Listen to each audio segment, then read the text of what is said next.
नमस्कार मित्रों, आज हम आपके लिए लेकर आए हैं कोशिका द्रव्य में पाए जाने वाले कोशिकांग जिसका नाम है राइबोसोम।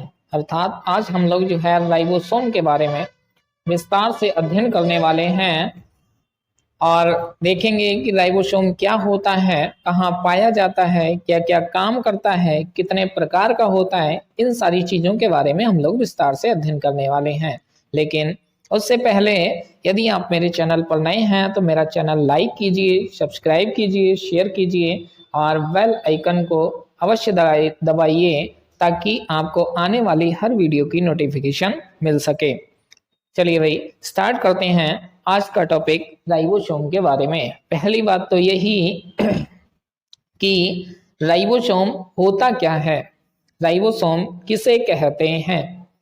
तो राइबोसोम क्या होता है, देखिए कोई भी कोशिका होती है, उस कोशिका में कोई भी कोशिका होती है, उस कोशिका में सबसे बाहर की तरफ कोशिका झिल्ली पाई जाती है और इसके केंद्र में एक संरचना होती है जिसे केंद्रक कहा जाता है।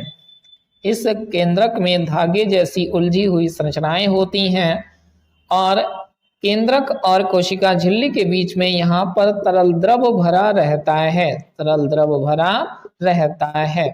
इसी तरल द्रव में को कोशिका द्रव्य कहते हैं और कोशिका द्रव्य में ही विभिन्न प्रकार के कोशिकांग पाए जाते हैं, जिनमें से एक होता है राइबोसोम। तो कोशिका द्रव्य में पाए जाने वाले कोशिकांगों में से एक होता है राइबोसोम। बात आती है राइबोसोम क्या काम करता है, खोज किसने की और किस तरह से ये पाया जाता है। अगर बात की जाए राइबोसोम की, सबसे पहले किसने देखा, तो राइबोसोम को सबसे पहले देखने वाले वैज्ञानिक हैं वो हैं एकलॉड।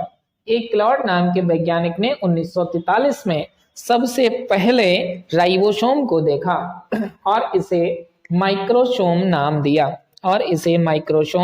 नाम दिया लेकिन खोजकर्ता कौन है, खोजकर्ता के लिए नाम आता है पैलेड का।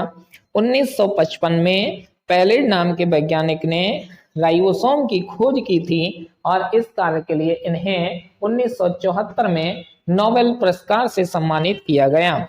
इन्होंने राइबोसोम की खोज की व इसकी रासायनिक संगठन का भी वर्णन किया, इसीलिए इन्हें नोबेल पुरस्कार से सम्मानित किया गया। अब बात आती है इसके खोजकर्ता को हम याद कैसे रख सकते हैं। पैलेट इसके खोजकर्ता हैं और राइबोसोम मिलता जुलता है राइस से, और राइस हम लोग अर्थात चावल हम लोग किस में खाते हैं, प्लेट में खाते हैं। तो ribosome pellet, rice plate, ribosome pellet. Okay, next अगला बात करते हैं कि ये कोशिका में कहाँ कहाँ पर किस रूप में पाया जाता है। अगर इसके वितरण की बात की जाए तो राइबोसोम प्रोकैरियोटिक और यूकैरियोटिक दोनों ही प्रकार की कोशिकाओं में पाया जाता है, लेकिन जो यूकैरियोटिक कोशिकाएं होती हैं उन सभी कोशिकाओं के कोशिका द्रव्य में पाया जाता है। स्वतंत्र रूप से पड़ा रहता है, अंतःप्रदब्बी जालिका की सतह पर पाया जाता है कोशिका द्रव्य में, और जिस अंतःप्रदब्बी जालिका की सतह पर राइबोसोम पाया जाता है उसे खुरदरी अंतःप्रदब्बी जालिका कहते हैं। इसके अलावा कोशिका द्रव्य के अलावा और कहाँ कहाँ राइबोसोम पाया जाता है, तो माइटोकॉन्ड्रिया और हरित लवक ऐसे कोशिकांग हैं जिनमें राइबोसोम उपस्थित होता है। माइटोकॉन्ड्रिया और हरित लवक में भी राइबोसोम पाया जाता है और कोशिका द्रव्य में भी राइबोसोम पाया जाता है। नेक्स्ट आगे बात करते हैं इसकी संरचना की, ये किस प्रकार का होता है। तो ये बहुत ही सूक्ष्म गोलाकार कण होते हैं, बहुत ही सूक्ष्म गोलाकार कण होते हैं जिनका व्यास 150 से 250 एंगस्ट्रॉम होता है, जिनका व्यास 150 से 250 एंगस्ट्रॉम होता है तथा इन्हें देखने के लिए इलेक्ट्रॉन सूक्ष्मदर्शी की आवश्यकता होती है, अर्थात इसे हम साधारण सूक्ष्मदर्शी से नहीं देख सकते। आप अंदाजा लगा सकते हैं कि कितने सूक्ष्म रहे होंगे, जिन्हें देखने के लिए इलेक्ट्रॉन सूक्ष्मदर्शी की आवश्यकता होती है। दूसरा एक क्वेश्चन पूछा जाता है कि ऐसा कौन सा कोशिकांग होता है जिसमें कोई भी झिल्ली नहीं पाई जाती। तो राइबोसोम में कोई भी बाहरी झिल्ली नहीं पाई जाती, अर्थात राइबोसोम ऐसा कोशिकांग होता है जिसमें कोई भी बाहरी झिल्ली नहीं पाई जाती। चलिए अब हम लोग बात करते हैं राइबोसोम के प्रकारों की बात करते हैं। राइबोसोम कितने प्रकार का होता है? तो देखिए राइबोसोम जो होता है सामान्यतः दो प्रकार का होता है, 70S राइबोसोम और 80S राइबोसोम। ये एस लिखा हुआ, कुछ लोग इसे 705 या 805 पढ़ते होंगे, लेकिन ये 705 या 805 नहीं है, ये 70S या 70S पढ़ा जाता है और ये 80S या 80S पढ़ा जाता है। तो राइबोसोम दो प्रकार के होते हैं, 70S राइबोसोम और 80S राइबोसोम। बात की जाए ये एस का मतलब क्या है, एस किसे कहा जाता है?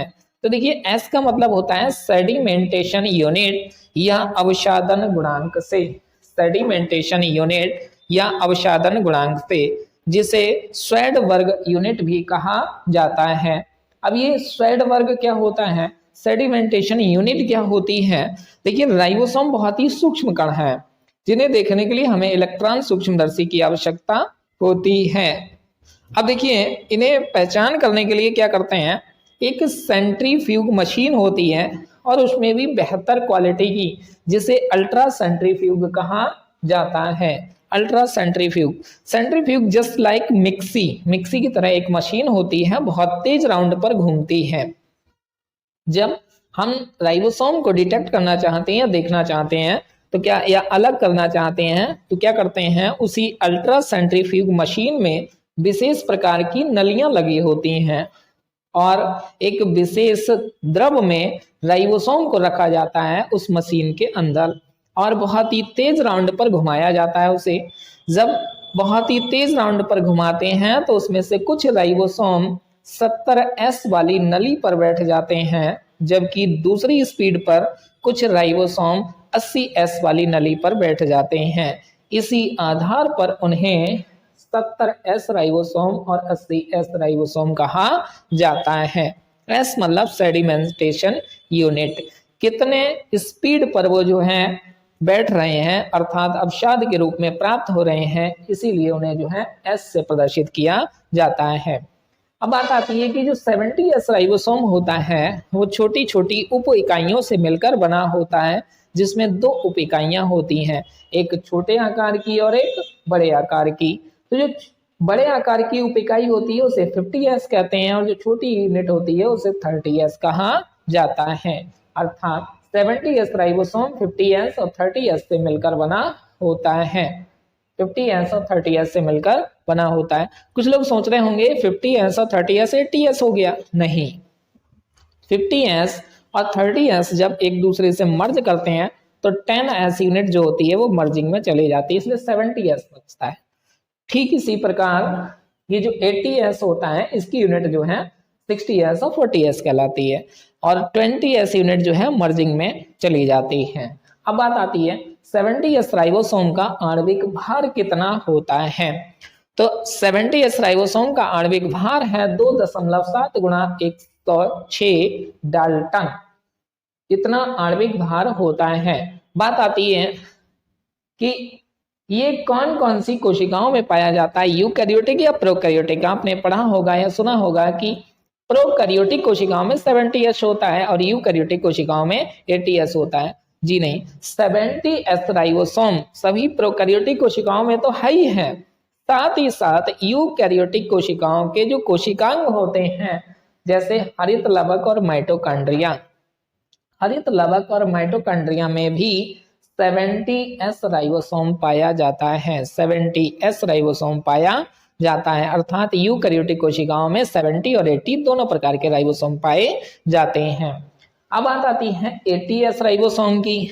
तो 80S राइबोसोम भी दो उप इकाइयों से मिलकर बना होता है और उन दोनों उप इकाइयों में यदि हम देखना चाहें तो एक बड़ी होती है और एक छोटी यूनिट होती है। बड़ी यूनिट 60S की होती है और छोटी यूनिट 40S की होती है और इन दोनों से मिलकर बना होता है 80S राइबोसोम। देख सकते हैं आप सामने बना हुआ है। इसका आणविक भार कितना होता है? 40 × 10⁶ डाल्टन, 40 × 10⁶ डाल्टन इसका आणविक भार होता है। ये कहाँ पाया जाता है?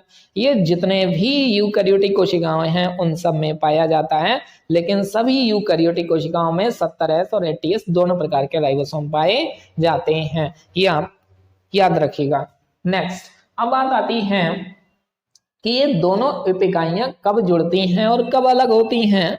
तो देखिए, ये दोनों उपिकाइयां मैग्नीशियम आयन की सांद्रता पर जुड़ती हैं। यदि Mg या मैग्नीशियम आयन की जो सांद्रता है 0.001 m है, 0.001 m है, तो राइबोसोम की दोनों उपिकाइयां आपस में जुड़ जाती हैं।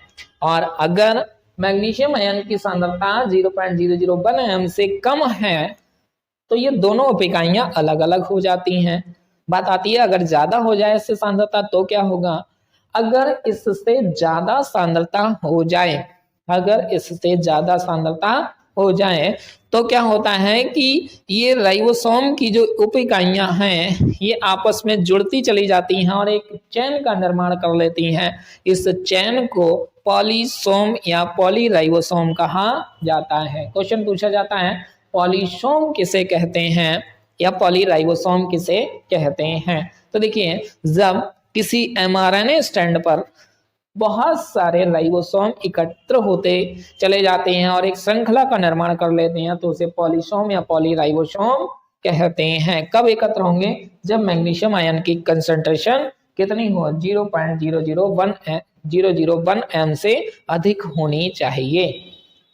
अब राइबोसोम के कार्यों की बात की जाए, राइबोसोम क्या कार्य करता है?